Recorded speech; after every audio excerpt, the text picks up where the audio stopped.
कारण बिजली की मांग ऐतिहासिक रूप से बढ़ी है, अप्रत्याशित रूप से बढ़ी है। हम उस चुनौती को पूरा करने के पूरे प्रयास में हैं। भरसक हमारा पूरा विभाग, हमारे सभी कर्मचारी, सभी अधिकारी इस प्रयास में लगे हुए हैं कि जनता को हम लोग पर्याप्त और निर्बाध बिजली दे सकें। उसी कड़ी में मध्यांचल की ऑफिस में मैं पिछली साल भी आया, इसी समय लगभग 1 साल पहले आकर के कई घंटे मैंने समीक्षा किया था। उसके बाद भी मध्यांचल की ऑफिस में 1-2 बार मैं गया हूं और आज फिर से मेरा मन हुआ कि चल करके लखनऊ की परिस्थितियां जरा समझी जाएं, जानी जाएं। उस प्रयास में मैं वहां गया था। साथ ही अधिकारियों के साथ बात करने के बाद मेरा मन हुआ कि औचक एक किसी सब स्टेशन का निरीक्षण किया जाए। तो उसके लिए भी मैं अभी वर्तमान में यहाँ महानगर के इस सब स्टेशन पे मैं खड़ा हूँ। इसके पहले भी मैं सब स्टेशन पे 5 दिन पहले भी मैं दूसरे जगह पे गया था। मेरी आदत है जब चुनौती हो तो कार्यस्थल पे पहुंच करके ही, मुझे आशा ही नहीं पूर्ण विश्वास है कि अपने कर्मचारियों के परिश्रम और पुरुषार्थ से हम इस बढ़ी हुई मांग को पूरा करने में पूर्णतः सफल। कई जगहों से सर ट्रांसफार्मर जलने की शिकायत भी सामने आ रही है, तो आपको लगता है कि कुछ जो है अधिकारी है या कर्मचारी है लापरवाही करें, उन पर सर कार्रवाई बनती है? ट्रांसफार्मर जलने के पीछे कई कारण होते हैं। उसमें एक कारण कर्मचारी की लापरवाही भी होता है। कई बार उनकी गलती से, उनकी लापरवाही से ट्रांसफार्मर जलते हैं। साथ ही कई बार ओवरलोड होने की वजह से, जनता के द्वारा ज्यादा क्षमता में बिजली खींचने की वजह से भी जलते हैं।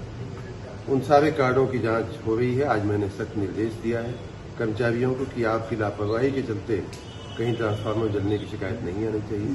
कर्मचारियों की शिकायत या लापरवाही तब बनती है जब वो समय पे उस पर तेल नहीं डालते हैं। तेल नहीं डालने की वजह से ट्रांसफार्मर गर्म हो जाते हैं और जल जाते हैं। कई बार फ्यूज वायर ठीक से नहीं लगाते हैं, डायरेक्ट कर देते हैं, वो भी एक कारण होता है। कई बार उसका रखरखाव, मेंटेनेंस ठीक से नहीं करते। ये सारे कारण होते हैं जिनमें कर्मचारियों की गलती होती है। आपने एक आदेश जारी किया है कि जिनका बिजली का कनेक्शन कटा, यानी जो गरीब लोग हैं जो कनेक्शन के पैसे नहीं दे सकते, 100 रुपए में बिजली उनका कनेक्शन जोड़ा जाएगा सर। 1 किलोवाट तक के जो हमने ये निर्णय पिछले साल ही लिया था कि अगर कोई व्यक्ति अपने पूरे बिल का भुगतान नहीं कर सकता है तो आंशिक भुगतान कर दिया। वो आंशिक भुगतान भी मात्र 100 रुपया करके ये खाली बता दे कि मैं यहाँ हूँ, मैं कंज्यूमर हूँ आपका, मेरी कुछ परिस्थितियां ऐसी हैं जिसकी वजह से मैं बिल इस महीने नहीं दे पा रहा हूँ, तो 100 रुपया देने से ही उसका कनेक्शन काटा नहीं जाएगा, उसका कनेक्शन चालू रखा जाएगा।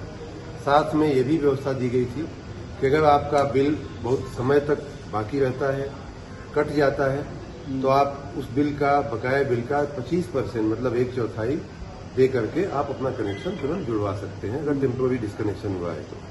कल हमने इस 25% वाली व्यवस्था को शिथिल करते हुए उसमें भी ये कहा है कि अगर आपका टेम्पोररी डिस्कनेक्शन हो गया है, कट गया है, तो उसमें भी आप मात्र 100 रुपया जमा करके भी 31 जुलाई तक खाली हमने ये व्यवस्था रखी है, उसमें आप अपना कनेक्शन जुड़वा सकते हैं। सर, विभाग के जो एमडी हैं हम देवराज, उन्होंने बयान जारी किया है कि जिनका लाखों रुपए का बिल बकाया है वो भी 100 रुपए देकर अपना कनेक्शन, अभी की 31 जुलाई तक की व्यवस्था यही है, क्योंकि गर्मी के सीजन में बहुत जगह से शिकायतें आ रही थी कि बिल न देने के कारण कनेक्शन कट गया है और इसलिए ये व्यवस्था की गई है। ये बहुत ही टेम्पोररी व्यवस्था है। जिनका लाखों रुपए का कनेक्शन है वो भी जुड़वा सकते हैं। उनसे बिल वो भी जुड़वा सकते हैं, लेकिन जिनका लाखों रुपए का हो या 1 रुपए का हो, बिल तो उन्हें भरना ही पड़ेगा। बहुत शुक्रिया सर, हमारे साथ बात करने के लिए।